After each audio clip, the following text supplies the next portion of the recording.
आखिरकार जब जडेजा यहां पर आउट होते हैं, लेकिन फिर भी वो न्यूजीलैंड का और साथ में अंपायर का सी बना के आउट होने से कैसे बच जाते हैं, या फिर भाई यहां पर गौतम गंभीर ये वाला रिएक्शन क्यों दे रहे थे, या फिर यहां पर रोहित शर्मा ऐसे रिव्यू के टाइम पर ऋषभ पंत को क्या बोल रहे थे, या फिर मैच में ऐसा क्या हुआ था जहां पर विराट कोहली और अश्विन ऐसा रिएक्शन दे रहे थे, या फिर यहाँ पे विराट कोहली ऐसे हाथ दिखा के न्यूजीलैंड के बैट्समैनों को क्या कह रहे थे। तो आज की इस वीडियो में मैं आपको इंडिया वर्सेस न्यूजीलैंड के सेकंड टेस्ट मैच की कुछ ऐसी मूवमेंट्स बताऊंगा जो कि आपको हाइलाइट्स में नहीं बस लाइव मैच में देखने को मिलती है। तो जल्दी से वीडियो को लाइक कर दें और चैनल को सब्सक्राइब कर दें। चलिए फिर वीडियो शुरू करते हैं। कल के दिन आखिर में रोहित शर्मा तो आउट हो ही गए थे। आज जब दूसरे दिन गिल और जायसवाल जब बैटिंग करने आए तो भाई सब सोच रहे थे कि आज इन दोनों में से एक तो शतक मारेगा और न्यूजीलैंड को हम बढ़िया लीड देंगे, लेकिन होता बिल्कुल इसका अपोजिट है। एक बार गिल तो वहां पर आउट क्या होते हैं कि धड़ाधड़ इंडिया के विकेट्स गिरते जाते हैं। कोहली भी 1 रन पर, सरफराज भी, उसके बाद ऋषभ पंत भी विकेटों के भाई कागज से बिखरने लगते हैं। वहां पर विराट कोहली तो बस 1 रन बना के गए, जहां पर उनके फैंस भाई एक पोस्टर लेके आए थे ग्राउंड में कि आज जितने विराट कोहली रन्स बनाएंगे मैं उतने ही पेड़ लगाऊंगा।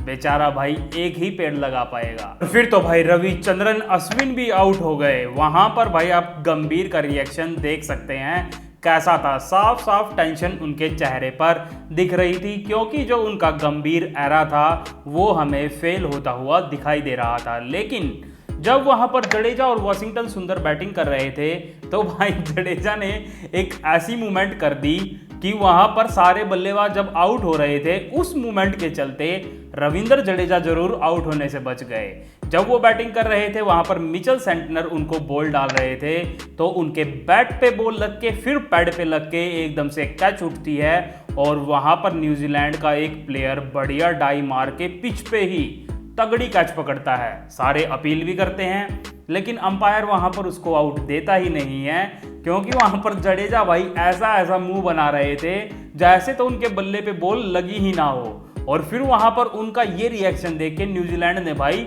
रिव्यू भी नहीं लिया।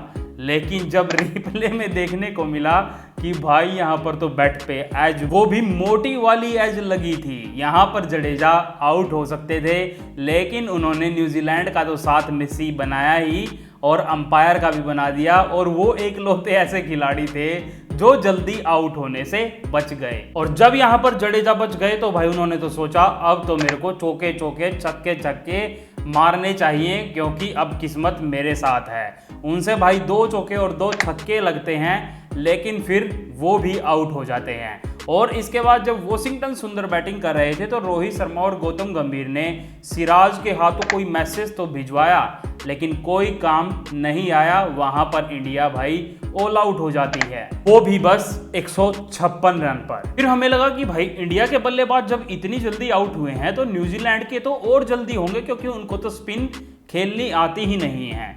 लेकिन फिर से इसका उल्टा हुआ। जब न्यूजीलैंड बैट्समैन बैटिंग करने आए, डेवन कॉनवे और टॉम लेथम, तो भाई उनका विकेट 4 ओवर तक तो गिरा ही नहीं, जबकि रोहित शर्मा ने स्टार्टिंग से ही स्पिनर लगा दिए थे। और रविचंद्रन अश्विन को तो भाई डेवन कॉनवे ने धे चौका मारा, क्योंकि उनके 2 ओवर में ही अश्विन को उन्होंने 18 रन बना दिए थे, जहां पर इंडिया के टाइम पर ये 18 रन भी भाई 7-8 ओवर में बन रहे थे। फिर कहीं इनिंग के 5वें ओवर में जाके अश्विन की एक बॉल टॉम लेथम को बीट करती है और उनके पैड पे जाके लगती है। सारे अपील करते हैं लेकिन अंपायर इसको भी आउट नहीं देते। वहां पर रोहित शर्मा काफी सोच के कि भाई चलो विकेट गिर जाएगा, वो वहां पर रिव्यू ले लेते हैं, लेकिन रिप्ले में भाई इंडिया के साथ फिर से वही अंपायर्स कॉल हमें एक बार फिर से देखने को मिलती है, वो भी उनके अगेंस्ट में, क्योंकि वहां पर बॉल सीधी जाके स्टंप्स पे लग तो रही थी, लेकिन इंपैक्ट अंपायर्स कॉल हो जाता है और वहां पर टॉम लेथम फिर से बच जाते हैं। और जब ये रिप्ले विराट कोहली और अश्विन ने देखा तो आप उनका रिएक्शन देख सकते हैं कैसा था, कि भाई किस्मत फूटी भी तो हमारी ही फूटी। और फिर वहां पर अश्विन ने अंपायर को भी जाके कुछ कहा था कि यार ये तो सीधा सीधा आउट था, अगर आप आउट दे देते तो। फिर कहीं जाके न्यूजीलैंड का एक विकेट गिरा, वो भी 10वें ओवर में, और वो भी लिया वॉशिंगटन सुंदर ने। लेकिन वो आउट नहीं था, वो आउट अंपायर की वजह से आउट हुआ, क्योंकि वहां पर जब डेवन कॉनवे को एलबीडब्ल्यू आउट दे दिया अंपायर ने, तो वो भाई बिना रिव्यू ले ही अंदर चले गए। लेकिन जब रिप्ले में देखने को मिला कि भाई उनकी तो एज लगी थी, अगर वो रिव्यू ले लेते तो वो आउट ही नहीं होते और इंडिया 10वें ओवर तक भी विकेट नहीं ले पाता।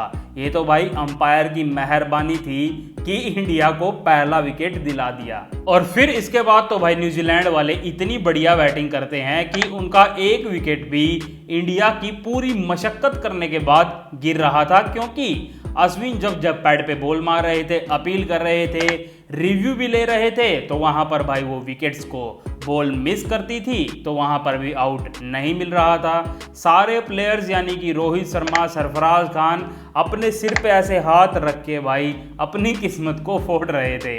वहीं जब न्यूजीलैंड 125 पर 4 पहुंच गया था, तब तो भाई गौतम गंभीर ने अपना माथा तक पकड़ लिया था कि ये आखिरकार हो क्या रहा है, ये मेरे ही इरा में क्यों हो रहा है। वहीं दूसरी तरफ विराट कोहली तो भाई शुभमन गिल के साथ अपने आराम से मजे ले रहे थे, दूसरी तरफ वो चॉकलेट भी खा रहे थे। साथ में जब उनको बाय चांस बीच में टॉम लेथम पिच के बीच में खड़े हुए दिखाई दिए, जहां पर वो अपनी स्पाइक्स के साथ ऐसा लग रहा था कि पिच को खराब कर रहे हैं ताकि इंडिया और जल्दी ऑल आउट हो जाए, तो वहां पर विराट कोहली उनको रोकते हैं और अंपायर को इशारा करके बोलते हैं कि भाई देख लो ये पिच खराब कर रहा है। और फिर तो भाई एक विकेट और इंडिया से मुश्किल से गिरा और न्यूजीलैंड दिन के आखिरी तक 198 पर 5 ही थी। लेकिन जब दिन खत्म हुआ और सारे प्लेयर्स अंदर चले गए, एक प्लेयर अंदर नहीं गया, वो थे शुभमन गिल। गौतम गंभीर ने उनको अपने पास बैठा के भाई काफ़ी समझाया। वो तो देखेंगे ये समझाने वाली चीज़ काम आएगी या नहीं सेकंड इनिंग्स में।